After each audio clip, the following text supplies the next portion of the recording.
My name is Arthur Areno. I'm in the United States Army. I'm currently a reservist. I've been in 26 years, and I'm 49 years old. Joining the military was somewhat consistent with how I'd been brought up. I think I'd been brought up, well, I know I'd been brought up in a house that was very much an authoritarian type house, but I knew what it was like to have certain expectations of myself. And if I did not meet those expectations, the consequences were clear. I think the military is very consistent with that. It's a black-white issue. They tell you what to do. They tell you how to do it. They tell you when to do it. They tell you how long it's going to take to do it. And part of the learning curve with joining the military is accepting that. And once you accept that, things become easier. And once you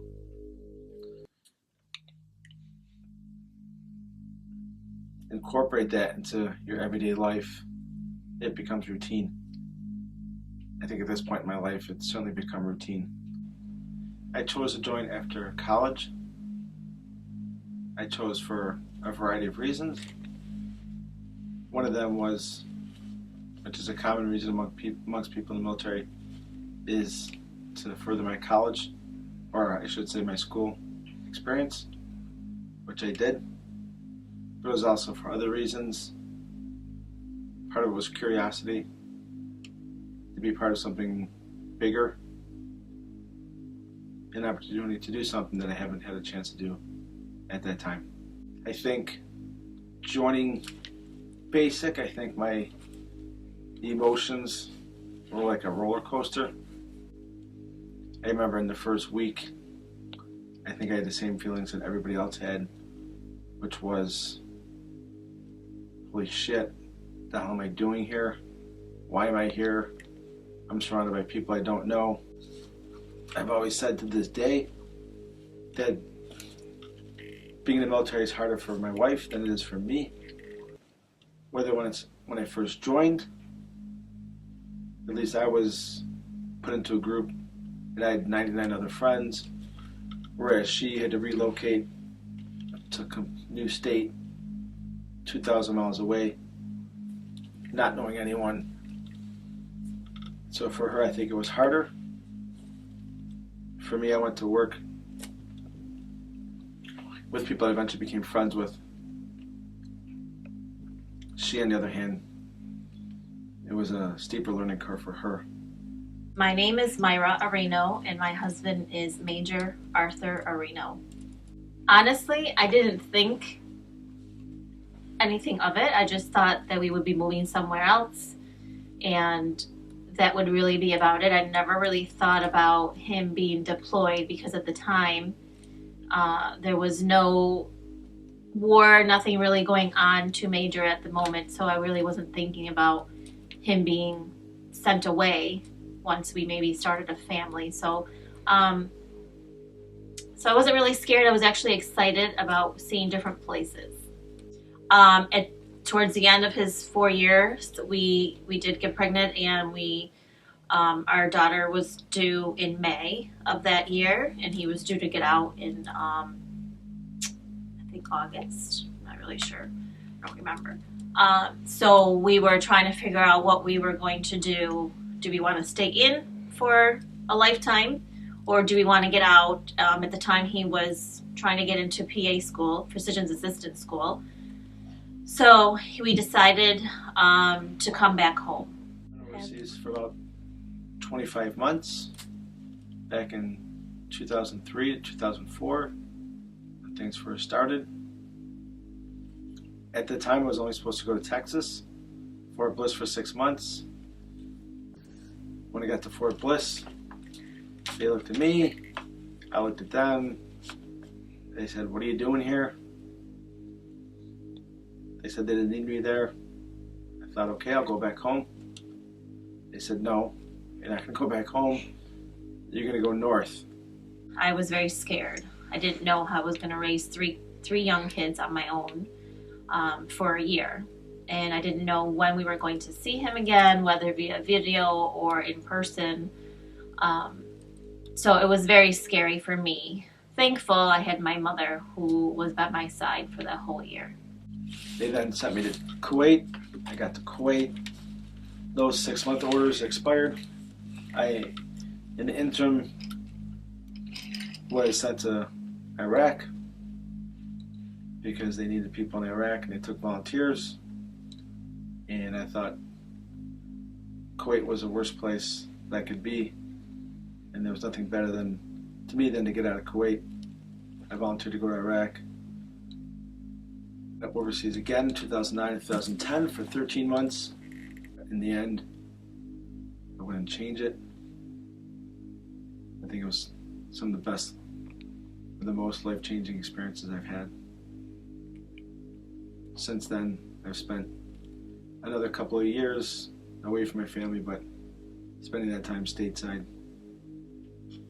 A year at Fort Jackson, and then a year at Fort Dix. My wife, my kids were always supportive. The American public was always supportive. I think sometimes my extended family just didn't know how to support me. More than anything, I would have just rather had them come by the house, spend time with my kids.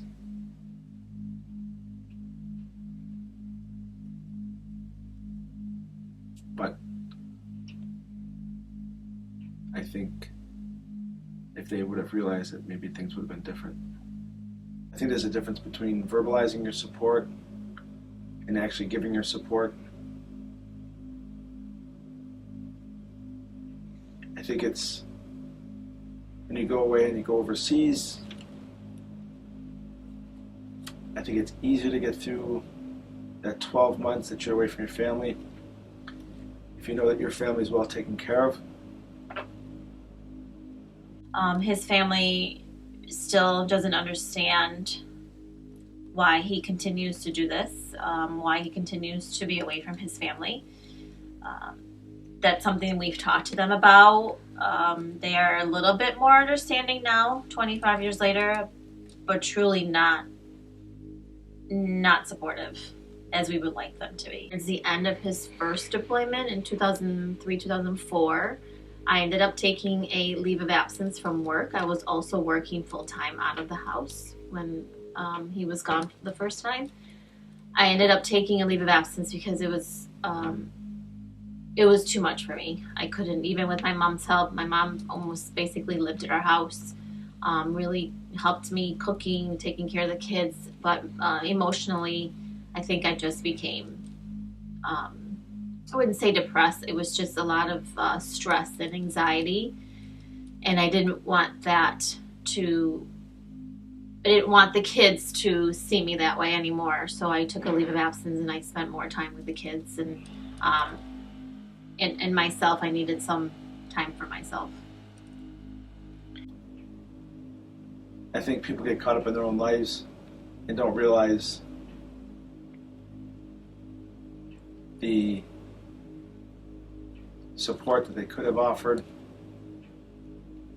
It comes down to, instead of, hey, give me a call if you need something, really what it should be is, I'm going to come over this day, I'm going to watch the kids, or I'm going to put the patio furniture away for you guys, when the fall season comes. So I think it's, for my wife who had 3 kids to raise without me, I think it was harder for her. I think it's even more difficult when you're busy as it is to pick up the phone and reach out to someone to ask them to come help you. I just think that it could have gone better for my family at home. As my kids grew up, I think it was clearly difficult for them for me to be gone for a year at a time. At a time in their lives when they probably needed me the most, at least my emotional support. He never like to be away from us, obviously, as a father and as a husband. He missed a lot of things while he was away. So I never thought of ever asking him to get out, just because, like I said, he always enjoyed what he was doing.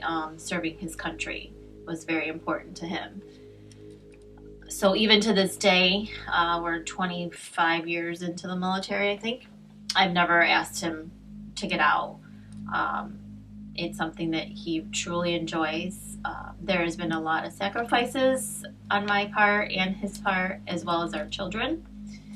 But in the long run, I would not change it. One thing the military has taught me is, as I said, to appreciate what I have, to appreciate the country that I do live in, the freedoms that we have. And I think after having been in the military for 25, 26 years, although there are things in our country that I am critical of, I think the military has opened my eyes that this is one of the greatest countries. We do have progress to make. We do have problems to solve. But there's no place that I'd rather be.